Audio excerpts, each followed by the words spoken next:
Greatness. Greatness. Bow, bow, bow. Greatness. Yo, welcome to the Renewing the Mind podcast. I'm your host, Tyler Sanchez, joined as always with my dad, Dr. Raul Sanchez. How you doing, Dad? I'm feeling amazing. I'm feeling like I was just married. My wife and I are working on a Living Legacy Mastermind for couples, and we are so excited. If you're one of the couples that are holding on to a spot, you've got to make a decision ASAP before we open it up to other couples. Like, I'm just so stoked. I feel like I'm a kid at show and tell, just holding a story, and I literally can't wait to burst out and just like teach and share and grow couples. Sweet. I mean, on this podcast, we teach you how to renew your perspective, move towards uncertainty, and find what's awesome about that in every situation. And don't forget it. There's 2 times to be great. Oh, let's go. Wait. Oh, when you feel like it and when you don't. Boom. Yeah, 2 times, baby. That also adjusts is cool. Like, it just makes sure you put your face up there and get it. Yeah. Hopefully by the next show, we'll be able to send you a link and you can purchase them online. We're close to that. Yeah, just gotta work on taxes and shipping. Hey, remember last time we had our mugs and we could get 3 fingers? Look at this. Yeah. I got big old fat like gorilla hands. It's a full grip. Let's go, baby. Just check that baby out. Hey, if you're watching on YouTube, hit that like button, hit that subscribe button, ring that bell so you can get updated on new content. You're watching on Facebook, give us a like and a share. And if you're listening to this wherever you get your podcasts, leave us a review. That way we can get our message out to more people. Today we're talking about there is no next time. Yes. So kind of comes from the Unlocking Your Warrior Mindset. We kind of got that as a lot of excuses and not excuses, but reasons. And so we're going to kind of unlock what that looks like. Why do people say there is no next time? Why do I think they say there is no next time? You know, I mean, why do people tell us, no, next time I'll do that, or next time I'll do that, you know? And so today we're going to teach there is no next time, why, kind of the reasons behind that. And then we'll jump into some comments or questions. So as always, we want this to be a 3-way conversation, me and Dad, and then you guys in the comments. So whether you're watching this back or you're watching this live, we love to interact in the comments. So hop into the comments to see a couple people. Cameraman Nate is in the comments. Josh Ruby's in the comments. What's up, people? What's up, everyone? Family. So you just want to jump right into it. There is no next time. What does that mean? Talk to us about what that means. Yeah. Okay. So then this is sparked from the conference, right? So people would get to our like our funnel, our big advertisement, and they comment all the way through. What's it look like? I'm excited. I'm stoked. Like, how much are tickets? When can I get there? Blah blah blah. And then they just don't finish. So you message them back like, hey, you left your ticket open. Did you mean to put your credit card in? What, you know, you just kind of go back and forth. And then will say, actually hit me up next time. Or, hey, this sounds dope, but I'll catch it next time. It's just unreal. Like, I should have recorded how many of them, but like after 20, I stopped counting. And I start asking myself a question like, dude, was this me? When was this me? How did I break out of that? You know, just like once you start teaching, everything you grab turns into like a conversation. So Tyler and I were laughing one time because we were watching, I can't think of the guy's name now. He's a young pastor from North Carolina. He's kind of a buff dude. Oh, Craig Rochelle? No, younger dude. He's got a beard, got kids. Man, I can't believe I just lost his name. Oh yeah, I can't think of his name. Okay, brown hair, blonde hair, dark hair, kind of short, stocky. He has a little lisp. Oh, Jabin Chavez? No, sorry. It'll pop up later. I don't want to waste the time. But dude, I can't think of his name. Okay, anyways, he was in a car with the Uber, and they were laughing, and people were just saying a statement like, "Hey, there's no next time," and he started just ripping out sermons.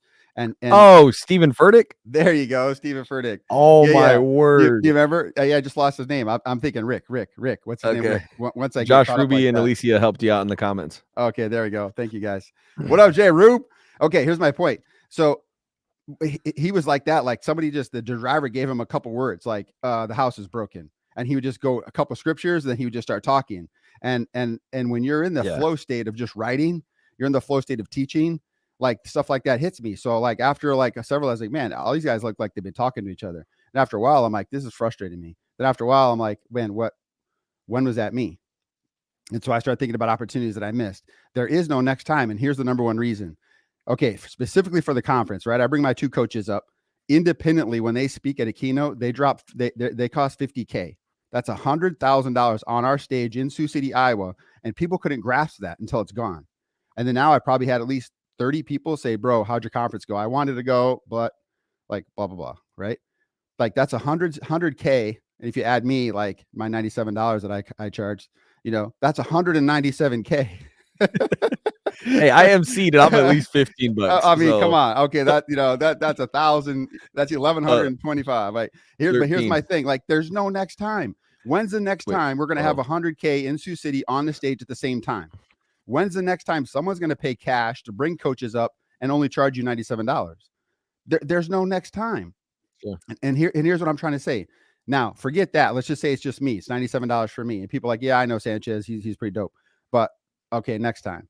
Okay, there's no next time, because in the moment in time with those people coming together at that moment, whatever God had destined for you, whatever you were supposed to learn, whatever you were supposed to shed, none of it happened.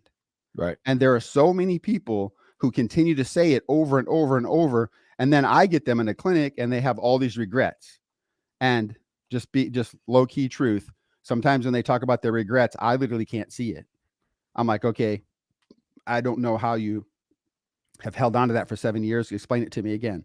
And we dig deeper. I still don't feel their pain, because to me, it's not that big of a deal. But here's why. There's a psychologist. His name's Dr. Pierce Steele. He's a motivational psychologist from the University of Calgary. He's done a lot of research on this, and specifically on procrastination. But I don't want you to think about procrastination anymore, because you've heard too much about that. Let me tell you what he says. This is called self-harm. Self-harm. When you know you need to make a decision and you give an excuse, you've harmed yourself. And over time, you start to hate yourself, and you get bitter, and you get resentful, and you get frustrated, and you're just like low key, just for lack of a better word, just pissed. And so you're mad at the Starbucks person, and then you're mad at the guy in the line in front of you, and then you're mad at work because like somebody didn't like wash a fork or something dumb. And then you're that person who's blown up in the elevator, and everybody's like, dude, you okay? It's like, do I look freaking okay? Did I ask you for your opinion? And then he talks about this self-harm. And if you think about that self-harm, depression is always like anger inward. And that's where that starts to stir. It becomes a bitterness that turns into this pain. And here's what's really crazy. You know what you need. You know what you've been praying for. You know you need a mastermind. You know you need a coach. You know you need to change your mindset. And then you go, next time, because all you're doing is thinking of the $97. The $97 for what? Netflix? For what? More coffee? If you take that $97, and I want you to look at it this way, that $97 is a seed that you put into my pocket. That's a seed that you put into my coach's pockets. And then when they go plant their stuff, you get dividends back into that. We call it investment. And we understand that with money. I don't understand. People are like, dude, hey, Apple stock's going up, blah, blah, blah. But they won't actually fix their brain. They won't actually change their mindset. And it's cool to see other psychologists get it, like, and really like spend their life work at this stuff, that it's not just procrastination. It's not just time management. It has nothing to do with emotional, like, fortitude, like will, like grit. That's not it at all. It's literally emotional dysregulation. I let the pain of when did I mess up in the past get in front of me and say, okay, maybe this $97 is maybe I'm going to blow it. Maybe it's not going to be worth it. And maybe it's not going to be worth it. Maybe I'm not going to apply it. Maybe I'm not going to learn anything. Yeah. Maybe I'm done. And then here's another guy. So there's another psychologist. Hold on. But no, before you go on though, hold on. Okay. So the other thing though, I think, and we talked about it at the conference, but it's like, you're getting, you're investing in other people. So the 3 speakers got obviously paid, but also you're putting $97 for a wealth of information. So you're investing in yourself as well. You're sowing seeds into your life, which then, through whatever you invest in, take the conference out of it. I pay $20 a month to invest in ARMA courses where I'm getting, fed spiritually through teaching of Manny Arango, So yeah, it's $20, but I know that the worth of the $20, the worth of knowledge I'm getting is way more than $20. Like Right. the information is there. So sometimes I think it's the money, and then other times though, I don't think it's just the money. I think it's time. I think it's effort. I think it's forcing you to do something, to have to Yeah. work at it, to learn. Yeah. Yeah, that's correct. So the first thing is, okay, there's self-harm. And why you self-harm is because when you know what you need to do, but you do the exact opposite, you're harming yourself or you're sabotaging yourself. It's literally like if I have a rag bike tomorrow, I'm going to go out and stab my tire. And then I'm going to come out in the morning and be like, oh, who would have done something like that? I'm so mad right now. Like it's self-harm. Okay. Okay. There's another psychologist. So his name's Tim Psychic, and he's a professor in psychology. He's also from the University of Calgary. He talks about this being emotional dysregulation. So think about your thermostat, right? So if I can program it to 70 and I'm set, I'm emotionally regulated. If we're talking about emotions, I program in my mood and I'm set. Now, what if I go to 70, but I walk away and now it's at 92 and now it's at 74, and then it's at 61? Like I'm emotionally dysregulated. That thing that doesn't hold static. It can't actually stay. It's dynamic. That reminds me of it moves.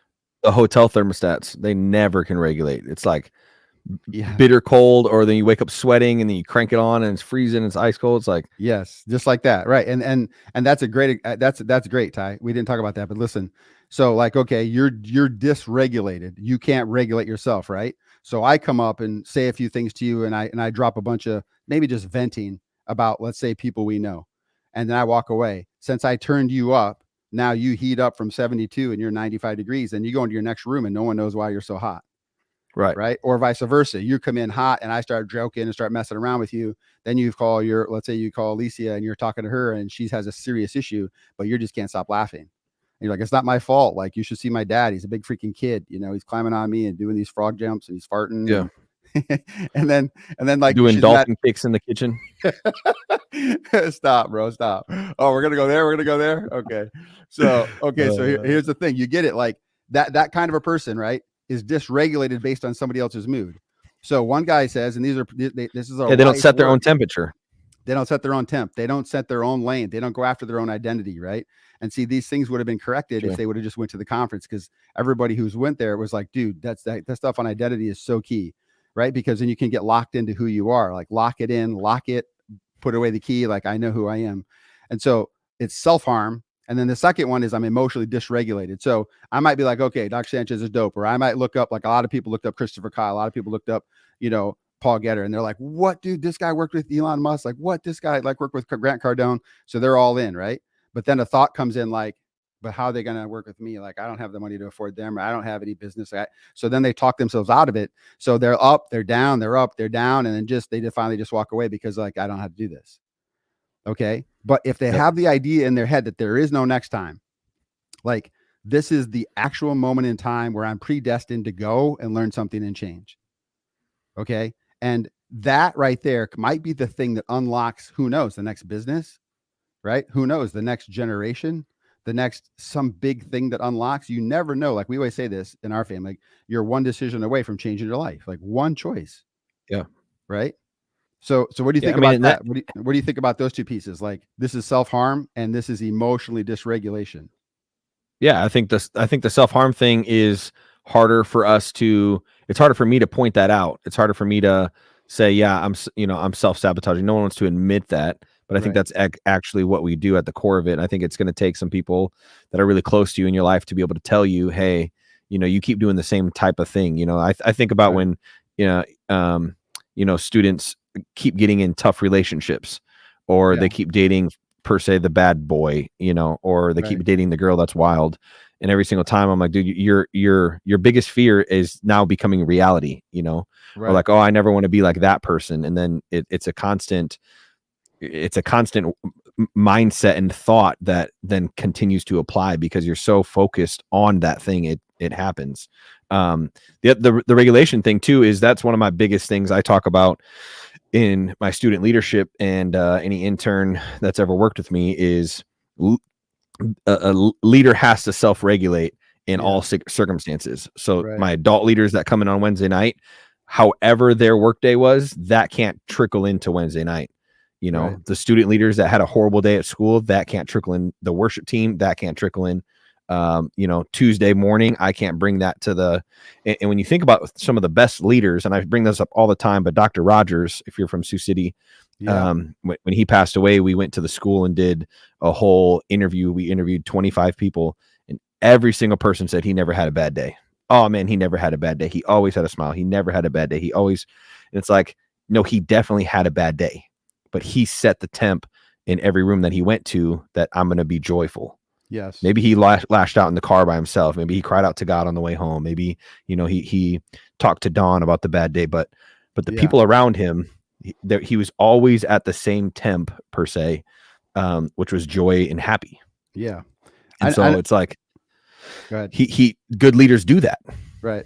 And so to not do that is to say, maybe that was the decision of, next time, well, because they didn't set that temp. So they weren't at the temperature. They're too hot, too cold, or whatever that looked like to even, let's just take the conference out of it to do anything that's my biggest issue with, if you've been on the podcast for any amount of time, my biggest issue is getting healthy. And that's the next time is the excuse I've been using for 12 years. I'll start Monday, but it's the same thing. Yeah. Next time. Next time Monday. Next Monday. And I'll do next. It's like, so yeah. Yeah. And I know I laughed about this because I was talking to some people today just about like, finalizing some stuff for this couples mastermind we're doing for a small group of couples. And the concept is like, the guy says, I'm 75% in. And I'm like, okay, so you're 75% in. When do you jump? When is your all in? What's your number? And jokingly, I'm like, bro, like I'll jump at 41%. Like if I'm 41% sold, I'll jump. You guys know that, right? So, but when my buddy Dirk finally got me to do RAGBRAI, my longest ride that I just around here was like 24 miles. So one day I went out and rode 12 miles. Like a day later, I went out and rode 24. And then the very next thing we did, we rode to Vermilion and back, which was like 86 miles. And on the way home, I was cramping so bad. And you're locked into your pedals. I'm cramping so bad. Like I didn't know what hurt worse, is just to let the cramp go or try to unhook my foot. And I was cramping, and Dirk is just, Dirk. So Dirk comes back and he grabs my handlebars and he said, hey, Sanchez, all you got to do is just tap my shoulder and say, bro, I tap. And I looked at him and I just had this meanest face, but I'm just like grunting because I keep I'm pedaling the whole way. And so every time I'm pedaling, like just cramp. And he goes, dude, let me explain how this works. You tap my shoulder. I start yelling SAG bus. Somebody calls. There's like a guy at home sitting, waiting for the truck. Like he's the SAG bus. So somebody calls and says, hey, somebody's tapped out. And then they come and pick you up in the truck, throw your bike in the back, and they drop you off at home. And then he was like, it's not that big of a deal. There was like 11 of us. He goes, there's only 11 of us that know that you tapped out, bro. He's like, we got you. And I still made it the rest of the way. Here's the thing. Like I jumped not knowing that I could even make it. So like my furthest ride's 24 miles. One trip up is 40 miles. So I thought, okay, I could do 40. I'll take a break. We'll eat, come back. I had no idea what I was in store for, but like the last 20 miles, I'm cramping. And here's my point. Like that day taught me what I can endure. And so like I'm jumped into RAGBRAI. And yes, I cramped, and yes, they had to pull over for me. And yes, I tried pickle juice and bananas and tried it all. I don't think I was ready. I jumped too early. Like at 40%, I jumped in. But here's the thing. And this is like when you tried to run the marathon. Dude, you're just digging them all out today. Ooh, 3, 2, 1. Here comes Alicia's comment. Good. No, but I'm gonna cry here for a second. But no, okay. Before you go on though, here's what I'll say about that. I'll jump in 41% in certain areas. Right. So we started doing the videography stuff. I convinced you to buy the camera because it was your idea. Right. Then I realized, okay, we have sold very much yet. Yeah. So that was 2018, 2019. Right. I'm coming into Black Friday. And I'm talking to Alicia. Hey, I really think this videography thing, I got a knack for it. It's kind of just fell into my some talents that I had and kind of quickly picked up on it. Yeah. And so I jumped 41%, and we spent that Black Friday. I took a credit card out and we invested $8,900 on camera gear. Yes. So I'll do that, and I'll jump in. Someone says, hey, Tyler, can you come speak? Well, I'm kind of nervous. I've never done it before, but it's in front of hundreds of people. Cool. I'm in. I'm not confident, but boom, I'm in. There's areas in my life I'm there, but the issue is the areas in my life that I'm not there. 100% now. I think we all are there, right? We all have areas where like, no, I'll jump 20%, 100%. And then the other one, I'm like, I got to be 98.9 No, but and that's then what and then you I'll think. and then I'll fall in. I No. won't even jump. Right. So You think know, it's about like that. I went to go dip my toe in, and then I Yes. accidentally fell in. I didn't even want to actually jump. Correct. So let's freeze. Okay. So at your strengths, right? At your strengths, 41% you'll jump. On the Hold other on. side, what? There it is. Oh yeah, see, I told you. Alicia Okay. finished the race, and I didn't tap out. I fainted. Nobody will make me tap. No, you didn't tap. You didn't. You'll You pull me didn't to tap out. You blacked out. yeah. That's what I'm saying. You'll pull me to sleep. I'll never tap. I'll never tap. Okay, go ahead, sir. Okay, so here's you, 41%, right? 41%, and you'll jump. And now you said, okay, in my areas where I'm not strong yet, I have to jump at 98%. So watch this. Look how many. There's a next time. There's a next time. There's a next time. There's a next time. There's a next time, and then you're up here. So here's what happens: 40%, 50%, 60%, 70%, 80%, 90%. Those are all next times. And you know from the conference we fell fast. You know from the conference we stack data, not wins. We stack data every time. Yeah, but it gets every easy. time. It gets easier and easier and easier and easier and easier. That's 100%. It gets easier to say next time if you have Yes. to go from 40 to 90. But here's the thing. And listen, that question is genius because on Christopher Kai's, it's called GPS. Okay. It's like gifted speakers program. So I'm in this, and there's like thousands of people on the call from all over the world, actually. But one of the questions was, how do you take a mindset? Because they were talking about me speaking mindset. How do you take a mindset that you're not very strong at, and how do you grow it? I said, that's the number one problem. You don't take a negative mindset and grow it. You take a negative mindset and you stomp the crap out of it. You just burn it. It's satanic. It doesn't do anything for you. What you do is you take the mindset that works. You're 41% in videographer. What would you name that guy, Ty? We were talking about your name, Boomer, the other day. What would you call that guy? The guy who jumped, the mindset that jumped at 41% for the camera gear. What do you call that guy? Shout out to Sean Cannell. Scared money don't make money. Okay. So scared money don't make money. Do you understand? That mindset, if you can transfer it from videography, transfer it to, let's say, workouts, scared money don't make money, right? So you invest in some equipment that you have to use. That's the same mindset. And I'll tell you, because people go, no, it's deeper than that. No, it's not. I was in probation at North Dakota State because I had a 2.1 GPA, and you have to have like a 2.5 or a 2.7, whatever it was. Same. Okay. Because I literally was like, man, I got dyslexia. Like it was a mindset. I mean, like, man, how do I keep up? Like, how do I read 6 chapters in a week? Like and this is before audiobooks and all that kind of stuff. And so, I go get tested. They give me blue highlighters and blue transparency sheets. And I'm like, this is the cheat code. This is the best hack you got. But honestly, I doubled down, tripled down on time, and I made the honor roll. And then when I realized I'm smart, I could write. It just took me way longer. And all of a sudden I started making scholarships.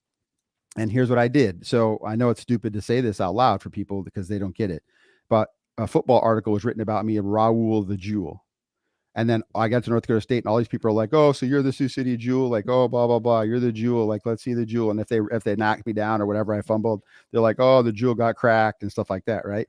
But then I'd score. I was like, thanks, buddy, for shining the drill. Right. For shining the Jewel. Right. Or I juke somebody. I'm like, bro, you can't handle the Jewel. Right. It's a mindset. That mindset I had to take, and I transferred into the classroom. And when I'm looking at the papers and I'm looking at stuff, I'm like, I can't freaking do this. I would say, but Jewel can. As dumb as that sounds, that's how it works. Self-talk. It's the self-talk. Say, hey, I can't do this. Sure. I can't do this. And I'm going back to the next time concept mentally, but then I'm like, but the Jewel can. Okay. And I know wherever it is what it is, but here's my thing. It worked for me. And when I teach people that, they unlock their mind. It's just crazy. They'll talk to me about, like, they give me credit for these businesses. They give me credit for making millions of dollars. And I'm like, I'm actually worth that. So I want to get my dividend check.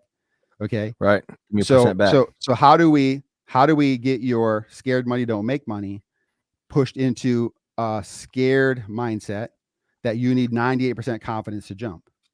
Well, it's like we talked about our neural pathways, and I don't know if this applies at all, but it's like I've built that pathway of kicking it off in that one area so much that it's just so simple. And with stepping into the videography side, I've never failed trying videography. I've been successful the first couple videos we made, and the first couple times I had an easy knack for it. I had a passion for it. The workload was easy because I enjoyed it. I liked it. So it's like, it was way different. It's way, the first, basically the first time we jumped, you paid for it. it was successful. The second time we jumped, I paid for it. And since then we've jumped 4 or 5 other times and invested in.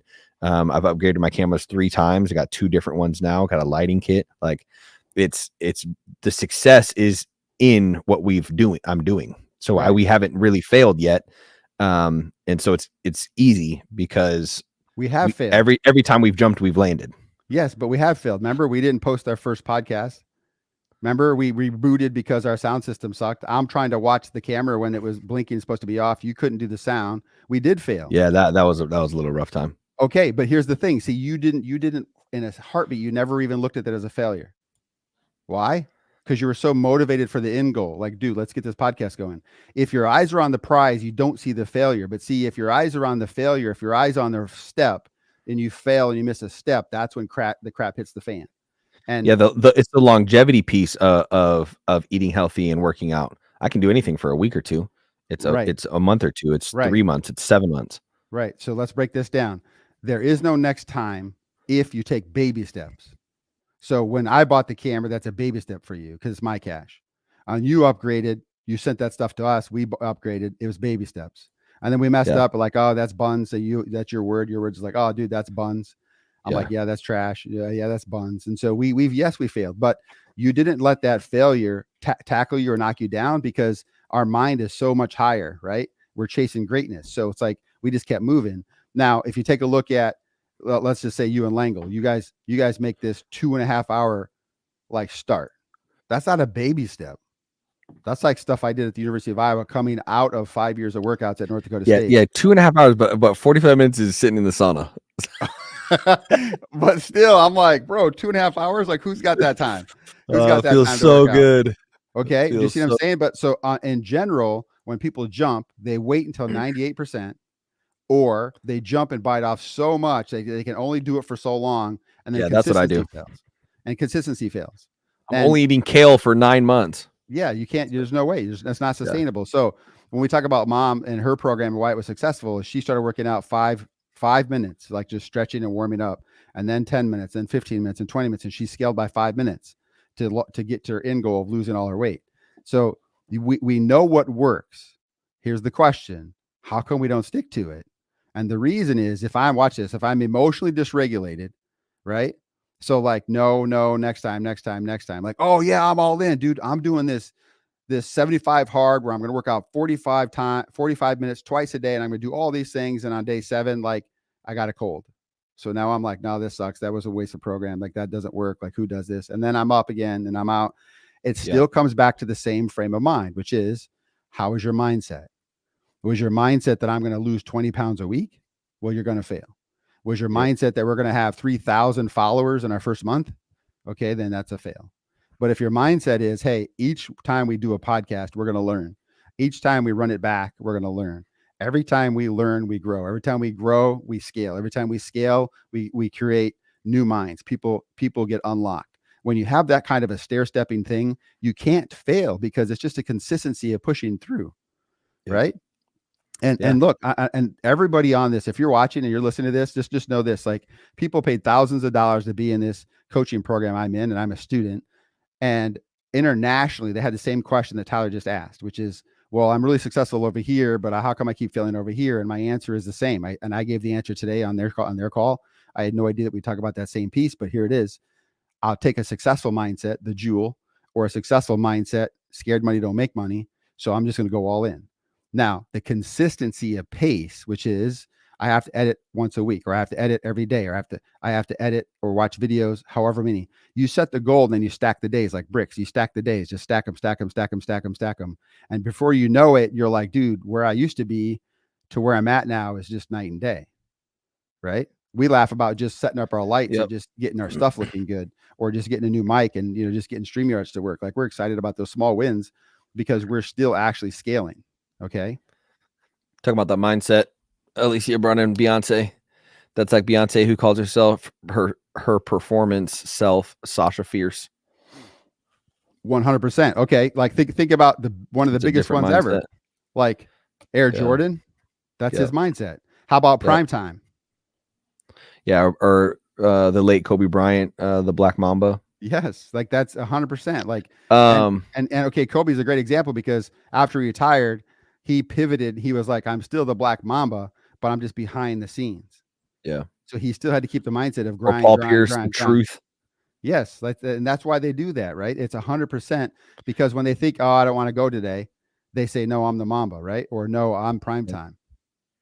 All right, here. So one of my reasons why people say next time is laziness, Okay. which we just basically went over. And then my other one that I had that actually Karen just commented a little bit ago was it's an easy way to say no. So I jotted down that, and I really have no intention of going, but I'm just going to tell you, oh yeah, next time, and it just pushes off that conversation, which I think is an easier letdown for you. Yeah. And then I don't have to actually tell you, no, you know what, I don't want to go to the conference, or you know what, I don't want to work out, or you know what, I don't want to work out with you. Don't want to go to your Tupperware party, whatever the thing is. I just say, no, Yeah. hit me up next time. Right. And Karen commented that same thing. She's, I say next time all too often. I feel like it's a safe phrase for me to get myself out of an invite or conversation. It's a go-to phrase for me, kind of like when someone asks asks me how I'm doing. I always respond, I'm fine, or everything is great. That way they don't keep asking. Yeah, I no, agree. I get that one. That okay, so that one's actually The next, hold on, she goes on. The next phrase is, the next time phrase is a phrase I know there won't be a next time. It's the way for me to cut the conversation. Yep. Yeah, exactly got it. what So I okay, just said. right. So that one, so that you can call it an easy letdown, right? So an easy letdown. Yep. But the first one, remember, we debunked that. It's not a laziness thing. It's an emotional dysregulation. Yeah, It's, yeah.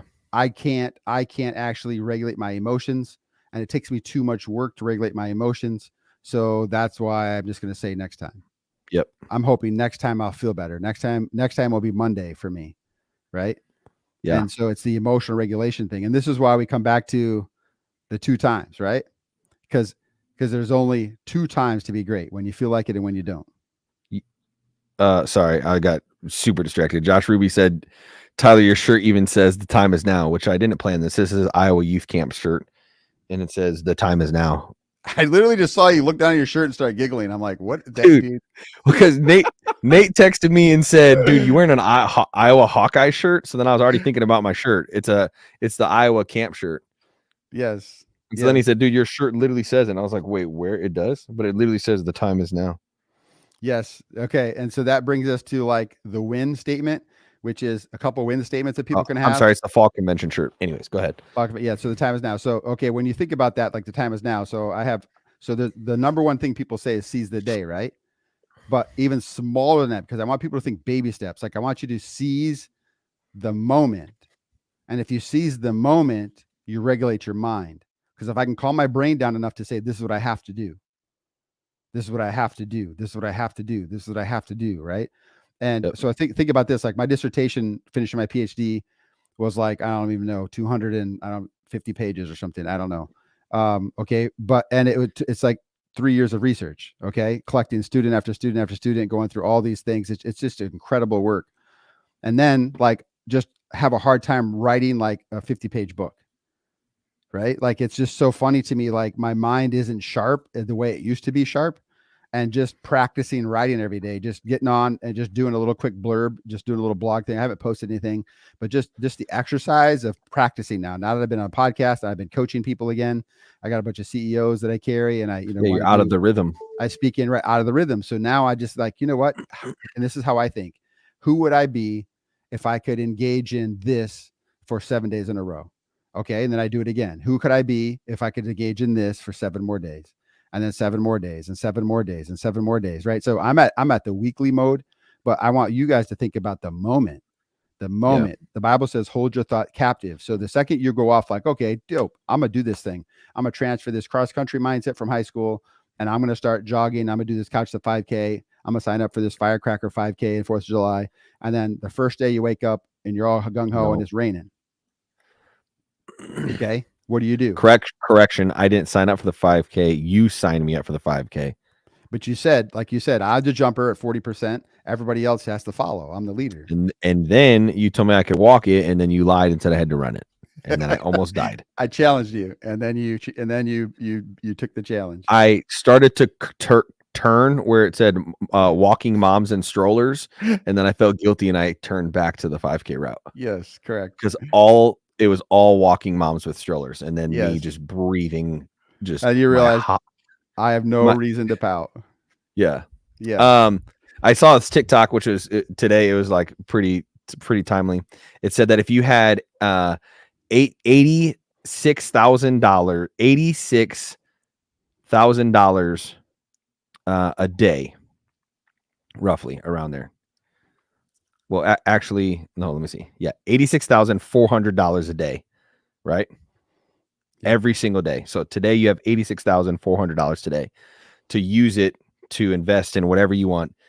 What would you do with it? Because then tomorrow you have $86,400 again. How would you spend it? And If I then knew how would you money spend was it? coming, if I knew it was coming again, $86,400 every single day. Every day you wake up, boom, you get it again. invest it all. Yeah. So it talks about what would you do? How would you do that? And then it said the crazy thing is we all have 86,400 seconds every single day. That's how many seconds are in the day. Yeah, So it says, and every morning you wake up, obviously we're not guaranteed tomorrow, but when you wake up, 86,400 seconds, how are you investing those? Are you wasting time? Are you investing in your family? And I thought about that today. I was like, man, and then we're doing there's no next time. Like if you really took that into, 24 hours, 12, whatever you want to do, but what are you actually spending your time on, your efforts on? Are you investing in yourself? Are you constantly saying, okay, next time, and wasting, 23,000 seconds or whatever it is? Yes. And that's great. And that reminds me of the concept that says time is money. That's an absolute fallacy. That's a lie. Never believe time is money, because think about this. Would you trade your health for money? Somebody offers you, $5 million, but you can only live for 24 hours. That's stupid. No. Right. No. Exactly. No one's going to trade time for money. So don't listen to that lie. Like time is money. Time is money. Time is your way to invest. So how you invest your time, it's way worth more than money. Yeah. Okay. And the whole reason we want to scale our money is so we can enjoy most of our time. Like I can work from a computer anywhere around the world or something. That way I can go enjoy my time and invest my time with people.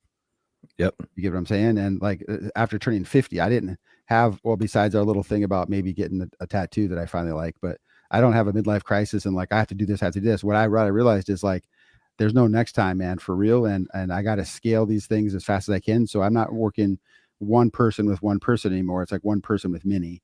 How many people can I unlock in a day? How many people can I unlock in a conference? How many people can I? And so that's just my drive lately.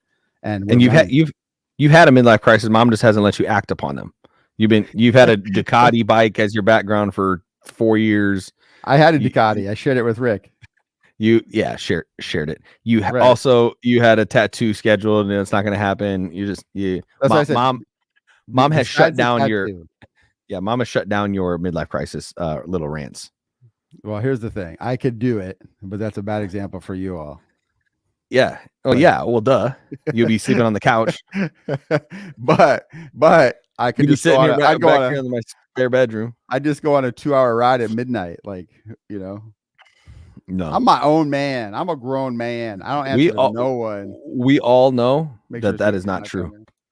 Auntie Nana says my mindset change for success in exercising was from I'm all in or nothing. Yeah, that's what I do too. Then crashing and quitting to okay, I can work out just 20 minutes a day. Now I do 15 minutes on a bike and in a sauna room. Shout out to Hotworks. Ooh, just opened up. And I can truly say I love working out again. I feel like an athlete again. That's awesome. That's that mom vibe, the 7-minute trainer. Yeah, because the 15 minutes a day, you're stacking behavioral habits, and those behavioral habits become your new cycle, your new habit. So when people say, oh, I'm just stuck in a cycle, what if you were stuck in a cycle of working out and eating healthy? Who would you be? Right? It's that simple.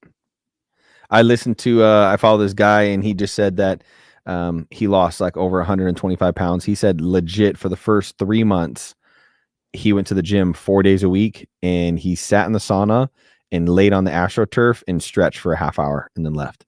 Yeah. Stretched, sauna, and left. So that's it. He said he didn't lose any weight for the first 3 months, but he built the discipline and the routine that regardless of how he felt, he went no matter what. Yes. Hey, what was the word he said? He did what? He blanked the routine. He built a routine. He built. Every day you're building. It's a brick after brick after brick after brick after brick. Here, let your brother speak some wisdom into you. He says, now we know who wears the pants in the Sanchez household. Yeah, her name's Stacey Alicia. stepped down the crisis down. I wear the pant. I wear the pants in the relationship every time. Just only when she leaves the house and when she's not around, whatever. Right. That's funny. But when Stacey comes around, she's like, "No, you don't need your tattoo. You don't need a motorcycle, but you can get a new truck." Yeah, it's trying to keep you happy. That's funny. Yeah. All right, there's no next time. Any final questions? Any final comments? Nope. We just got a couple like this. Great advice. Self-talk is what I need to work on. Yes. And with mindset, good advice. So good. Definitely. The last thing I just had was what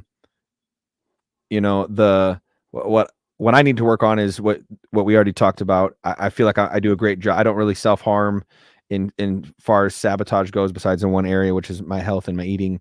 I don't I feel like I'm a pretty self-regulated leader. But the area I work on is the mindset in I'm going to conquer this. I'm going to dominate this. I'm going to succeed in this. I'm going to get this video job. I'm going to preach this message. I'm going to do all these different things. But there's one area where I don't have that same mindset. So that's huge for me, is to take that, that Mamba mentality, or that scared money don't make money, that I'm going to dominate this into that area of my life. It's something me and Alicia have been talking about for a while now, is how do I get that I will not be stopped type mindset that I have in all my other areas of life besides this one. So that's what I need to work on. Yeah. And I tell people this all the time when I coach people is, if you have that mindset in anywhere else in life, you're 50% there. Yeah. You just transfer it over. You just have to transfer it over. And now the only thing you have to do is, you said the B word, is build. Now you just have to build the behavioral habit, which, remember, 21 days, you start your habit. 21 days, you start to solidify your habit. 21 days, it's the mental channel of like your new fortitude. So you build your new pathway. So 63 days, it's over. Now it's you. If you get up and hit snooze one day and you forget it, the next day you're mad, you go back and kill it. Yep. Okay. So that's what you got to think about, is 63 days of building a brick. And if it's laying on the turf and stretching, or if it's just showing up and doing the sauna, you're building that behavioral habit of actually getting up and beating. And actually, I promise you, life is won and lost every day on the snooze button.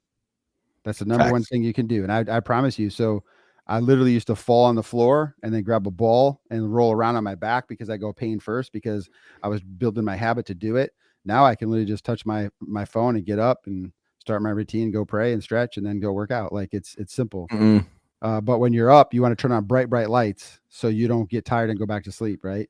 So yeah, that's a whole nother talk. We'll have a light talk. All my kids will be excited. So Ben said, well, my advice is just do it like the Nike commercials. Don't think just do even a little bit is better than nothing. Yes, correct. Norm said, yes, I had to capture the ants. Yeah. Automatic negative thoughts. Yeah. Automatic negative thoughts. Yep. Dave, great words, men. Building the confidence to do great things. Amen, brother. Boom. Hey, on this podcast, we teach you how to renew your perspective, move towards uncertainty, and find what's awesome about that in every situation. And never forget it. There's two times to be great. Oh, when you feel like it and when you don't. Why didn't it happen? Oh, 2 times to be great, when you feel like it and when you don't. Until next time, we love y'all. Have a there great it is. night. There we go. 2 times, brother. There it goes. All right, we love y'all. Peace out. Peace. I had to realize what's inside of me. For all of the people that lied to me. For all of the people that said I would fall off. Oh, bro, what a time to be alive. I wrote this for everyone, feel like they counted out. You need to look in the mirror and tell yourself it's time to be who I am now. Greatness.